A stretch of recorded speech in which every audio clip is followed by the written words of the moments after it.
You're listening to From Pain to Possibility with Susi Hately. You will hear Susi's best ideas on how to reduce or even eradicate your pain, and learn how to listen to your body when it whispers so you don't have to hear it scream. And now, here's your host, Susi Hately. With this episode, I want to dig into the idea of understanding movement to reduce pain.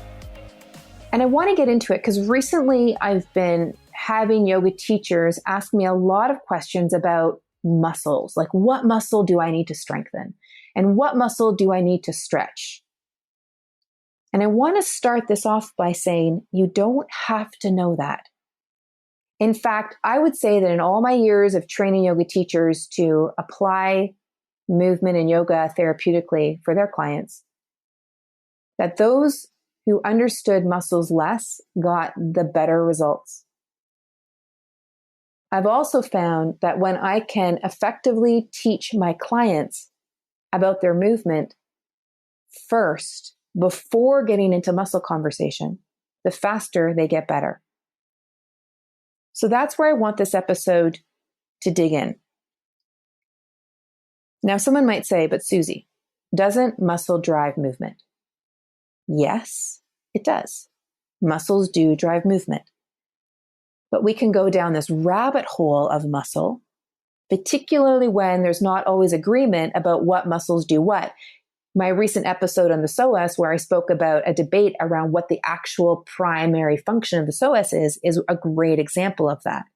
We can find all sorts of experts who talk about core in many conflicting and competing ways. So it becomes really interesting over a glass of wine around, what muscles are doing what, but how does that really serve our client? So that's why I want to dig into this idea of movement and understanding movement as an approach to really helping a client reduce their pain. I want to first look at this from a 50,000 foot view. And in that 50,000 foot view, 4 things need to happen for someone to reduce pain.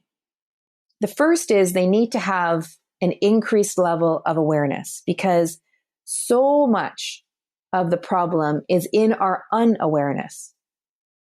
If you've had a lot of short-term gain, but not long-term sustainable gain, we can often notice that there are things or biomechanical patterns that are under your awareness or in your level of unawareness, which you can't change because you're not aware of them. And so you keep working on the things you are aware of and get frustrated by what you can't change because you have no clue that it's there. So by improving the awareness of what's actually happening in your body, then you can make a better change because you become more clear on what's working and not working. And when there's that clarity, you can intervene much more efficiently and gain better connection with your body, which improves your feedback mechanisms between your brain and your tissue. There's better neurodynamics, there's better neuromuscular communication. That's the 50,000 foot view. Now, let me go through a sort of 10,000 foot view. So now we're getting a little more granular. The first step of this process is that we want to help someone rest and gain relief. We need to have them experience symptom relief, or they're not going to have any possibility or any hope that change is possible. We then want to help them retrain their movement patterns, which is part of the relief process. We want to retrain their movement patterns so they can really hone that new neuromuscular pattern, which is providing and giving them the relief. So that that new muscular pattern can gain some stamina, can gain some endurance, gain some longevity. And that will lead them into better progress and an opportunity to refine. Because what begins to happen is as you're able to feel better, as you're able to do more, then there's more for you to do. There's greater opportunities that come your way, which means that you need to keep growing the integrity, your structural integrity, so that you can continue to bear and dissipate the load that comes with more complex activities. Said another way, the better that you get, the better you need to get. So this requires us to consistently grow our awareness. Like the job of growing awareness never ends.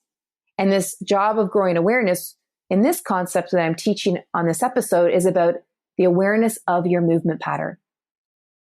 When I'm working with the client, I make it very clear about how their mechanics, how their movement patterns are, and how they correlate to what they experience. Not what's causal, because I can't say that for sure, but I can say what's correlated. For example, when I notice that there's leg bones that are moving inefficiently in the pelvis, for example, there's a lot of correlation to back pain. When someone's shoulder blades or their arm bone is not moving well in the shoulder socket, I can say that there's correlation between that and neck pain or carpal tunnel issues or repetitive strain injury. Do they cause that? No, not at all, because not everyone who has a stuck shoulder blade has carpal tunnel syndrome. Not everyone who has poor mechanics in their hip has back pain. So I'm not going to say that they're causal because I don't believe they are, but they can be correlated, because when I can help someone improve the mechanics of their hips, when I can help them improve the mechanics of their arm bone in their shoulder socket or their shoulder blade on their rib cage, they then experience a reduction in the issues that brought them to see me in the first place. When that starts to happen, they have better awareness and better connection and greater clarity on what's working and not working. Their feedback mechanisms are stronger. They've got more relief. They have more control over what's going on for them. And it's that inner control. It's not a forced, held, rigid type of control. So what begins to happen, now we're really on a granular level, is that they're understanding and embodying the sensations and understanding the sensations and what they mean. So previously, when many will have come to see me, they will have said that their body is breaking down or that their sensations are really agitating and aggravating. They want to get rid of them. They want to fix them. They don't want to ever feel them again. And then as they move along the process of awareness, of clarity, of connection, of feedback, of relief, of retraining, of getting better and getting better and getting better, they begin to understand that their symptoms are signals. It's their way of their body connecting and communicating with them. And with that connection and communication, with that language, they can understand what they then need to do to intervene to not have the pain come back. So their body becomes a barometer. Their symptoms become a language that as they spend time with it, they can decode it for themselves. You don't need to understand muscles to teach this. You do need to understand movement. You do need to understand relationships of the parts. You do need to understand compensation patterns and being able to see the whole. Being able to see when someone holds their jaw when they move their leg bone. When they hold their breath when they move their arm bone. And you need to be able to teach them that they're doing that. Gently bringing their awareness to their parts, to parts that they might not even want to pay attention to. But by teaching them about their movement, you help empower them to understand their body in a way that not many people teach. So rather than their body being this thing that's breaking down or getting old, because that's just what happens, it becomes this other experience entirely.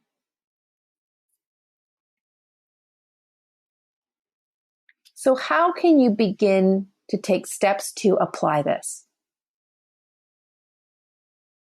The first one is when you take a look at a skeleton, or you take a look at an anatomy drawing of a skeleton, whether you've got one like an actual skeleton in your studio space, or whether you're looking at an anatomy book or looking at anatomy online, is look specifically at the shape of the joint. And how does that shape dictate the way that joint is meant to move? So in what planes does it move? In what orientation does it move? And how many ranges of movement actually exist? And begin to understand how that then correlates to a person.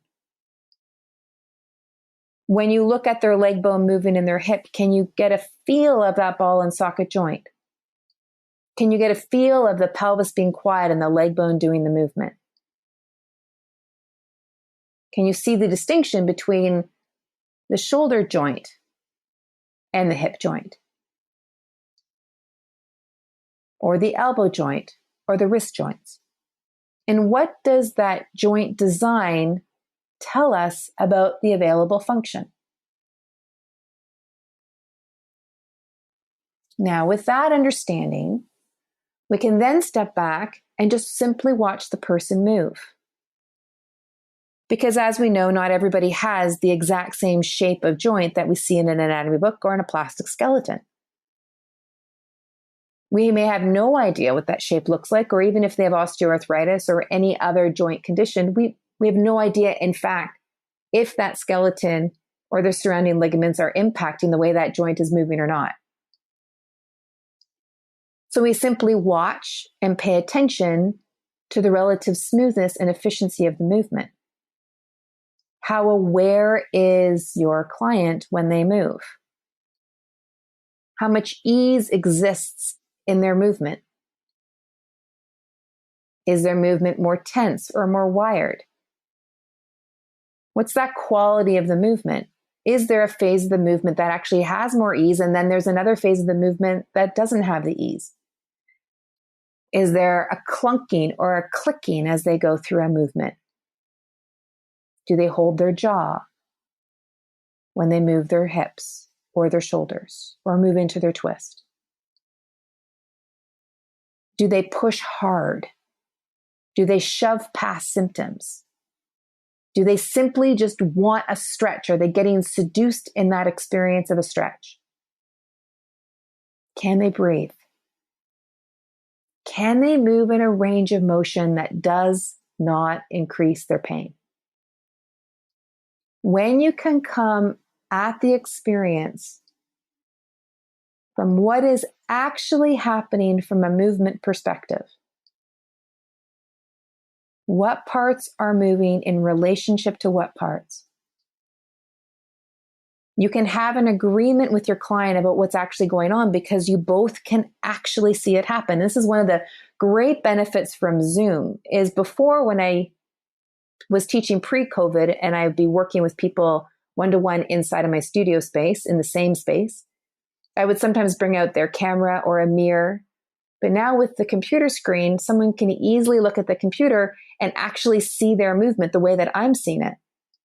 And they can say, oh yeah, look, there's my ribcage doing that movement thing again. Oh yeah, I can totally see my jaw clenching. And then because there's that acceptance of awareness, then they start to notice that much more about what's going on.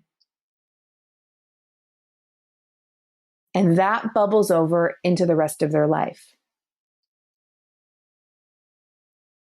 So I encourage you, particularly if you're a yoga teacher who's listening to this, and you've got nervousness about not knowing muscles, not knowing anatomy, step back and simply look at the movement.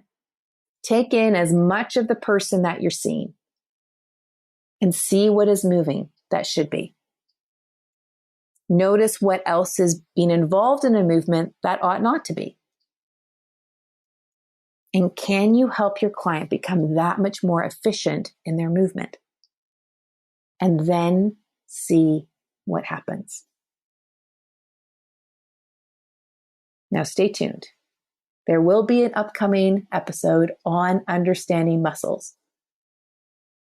But do take the time to explore and dig into this movement. As I said earlier, the teachers that I've trained who've really dug in and experienced movement and taught themselves to see the movement, they're the ones who consistently get better and better and better results than any of their colleagues. Have a great time exploring that. Now, if you want to dig into these concepts a little bit further about utilizing movement, yoga, breath, stillness, as it relates to helping people out of pain, there are 2 upcoming opportunities for you. The first one is solving your pain puzzle. The second one is the Therapeutic Yoga Intensive. And you can go directly to www.therapeuticyogaintensive.com or solvingyourpainpuzzle.com for more information. Have a great time exploring.